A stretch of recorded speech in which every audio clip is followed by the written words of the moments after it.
Hi everyone, Spiderman and his buddy Emily here today, bringing you the next episode of Kickboxing for Kids. For a warm-up, the jump rope. Jump rope's great for warming up, but it's also great for any type of exercise you want to do. It doesn't just have to be a warm-up, it could be the exercise. It's also awesome for time. You gotta move your feet as quickly as possible in the shortest distance possible. The second you start to lose focus, it's gonna catch your feet. Now sometimes it catches your feet anyway, but fortunately, we got a really awesome jump roper here today with Miss Emily, and she's gonna give us a nice vision of some things that you can do. So, right there, man, whenever you're ready, any type of roping you wanna do.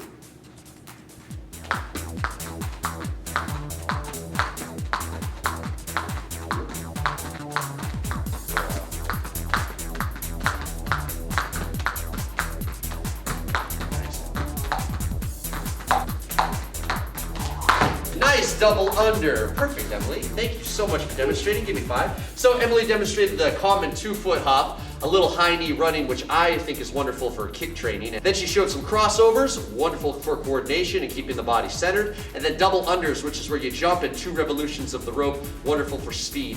What we want to recommend with a warm-up routine is that you do 3 rounds of 30 seconds each. That's a minute and a half of work with about 15-second rest. That's the same workout direction as our end of session workouts. And nothing says you can't warm up with the rope and burn out with the rope at the end. So do both if it suits you. Good job, Em. Now, what we're gonna do today is learn a skill combination that teaches us 2 techniques that are gonna be brand new. Back fist or hammer fist and a superwoman punch. Here's how it's done. Emily takes her guardian stance. We're gonna build it off of a combo 3. So she's gonna go jab, cross, hook. Okay, let's do that again.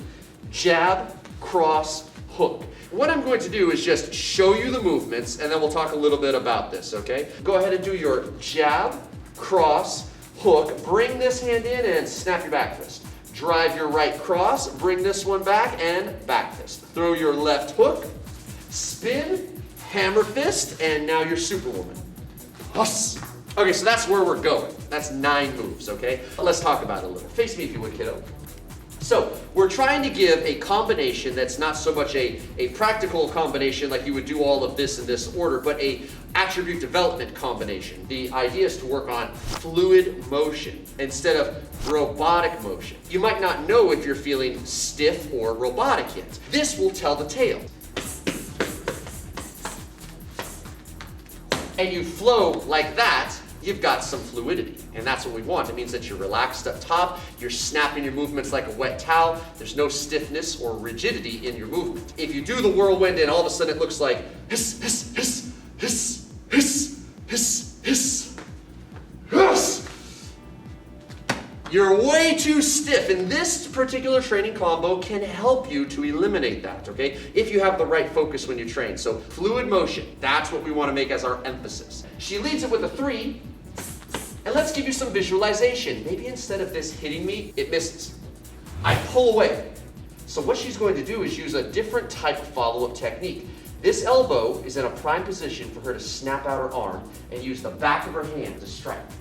You can also use the hammer portion of the hand. To each their own, but there's good and bad to both. See, without a glove, this part here is highly susceptible to injury when you hit the skull or the jaw of somebody. So maybe in real life you would use the blade of the hand. If you use the blade of the hand, you gotta pull your fist in so that it doesn't look straight. If it's straight, you might hit the wrist or the knuckles instead of the meat of the hand. I think the blade of the hand is a nice tool for a real life practical self-defense application, but you can do either or. Why not train both, you know? Get them both down. So let's go ahead and do combo 3. Imagine I pulled, and then the back fist comes back. So that's your fourth move. We train that a few reps.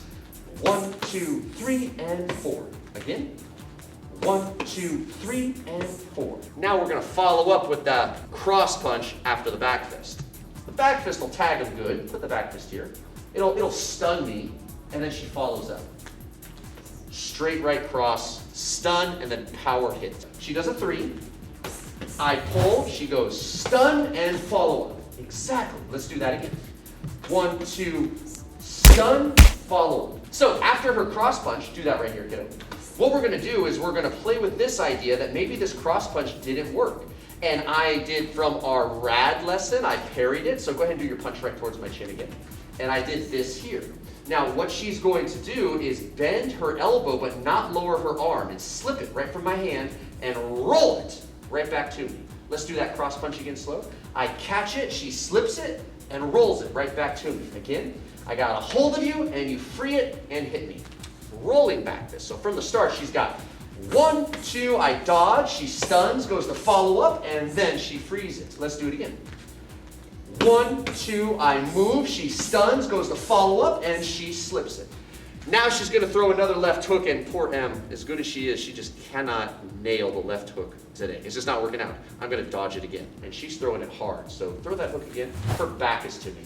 So if she stays there, I got her. So she's going to go with that energy.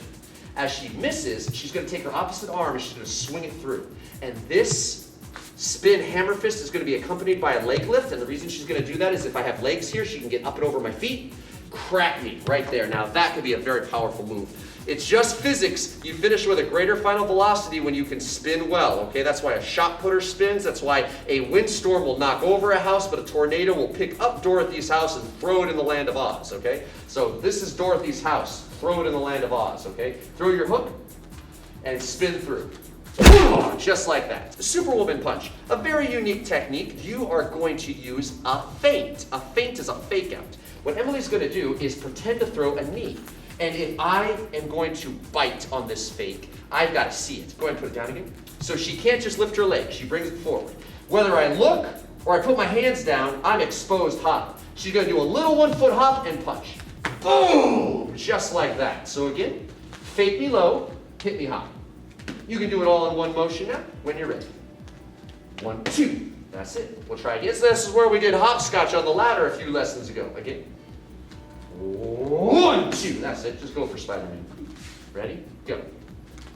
2. Excellent. That's 9 moves. Now we take it from the very, very start. She's got jab, cross, hook, back fist. If I catch it, she rolls free. She throws her hook, spins through. If she needs a feint, she fakes low, hits high. 9 moves to the whirlwind. One more time, really slow.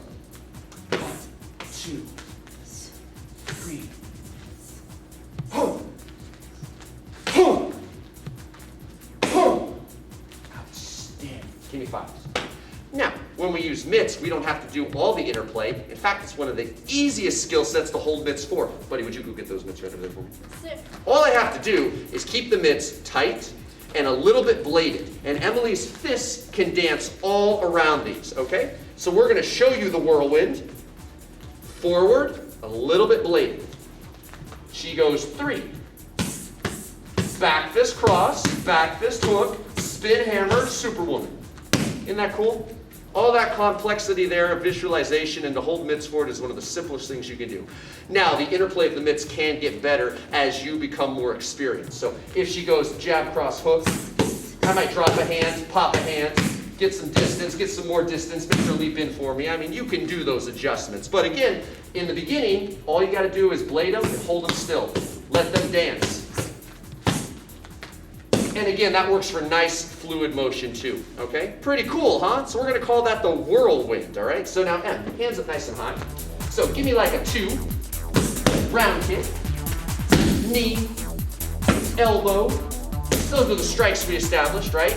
Then maybe I attack, you do some defense, some parries, some leg checks, a sprawl, give me a knee, a sprawl, give me a spike elbow, give me a push kick, round kick, cross, a sprawl to a fall, kick me twice, get yourself up to base, Maybe pop me once if I'm proud of you.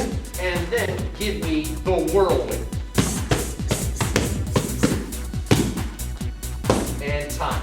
Cool. Give me 5. Now, again, we're just doing a quick demonstration of how you can put the skills we've taught you together. Put yourself on a clock for 1.5 minutes and freestyle spar this. And then if you get really good, come back to it and go 3 minutes. Do 3 rounds in 3 minutes. That's a 10-minute workout. Working skills, working attributes.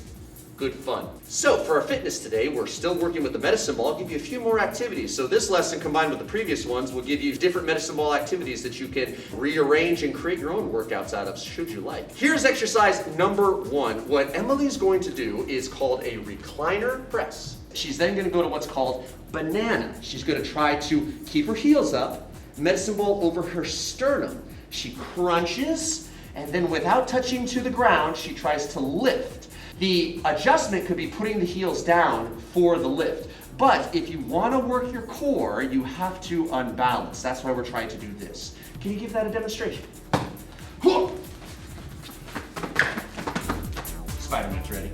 Banana, cannonball, press. All right, let's see if we can do some more. Cannonball, press. All right, 3 more. Cannonball, all right. Whoa! All right, here we go. Straight up. Atta girl. 1 more. Bring it in, and you're good. Stay here on the ground for a minute. Next one is called the lying medicine ball extension. You go ahead and get set for that, but scoot yourself up there. As an alternative again to doing push-ups, fast twitch, explosive arm and chest motion by lying on her back and throwing the medicine ball from her chest up in front of her face. Go ahead. Obviously, go ahead and do a few. There's a high risk of this medicine ball going somewhere you don't expect. So timing from our previous lesson where we did the squat and throw is a big part of it. But that right there is a good exercise, and I recommend starting off nice and slow with the throw or doing this. Just press and lower as a safe alternative. Last one, let's pop up. Squat and catch requires a partner, so mom and dad's a great thing to do with your kids here to get involved in the fitness. She goes to a squat stance. She puts her hands behind her back. I'm going to hold the medicine ball, and I'm just going to let it go. She'll squat to catch it. So again, timing and working fast twitch on the squat.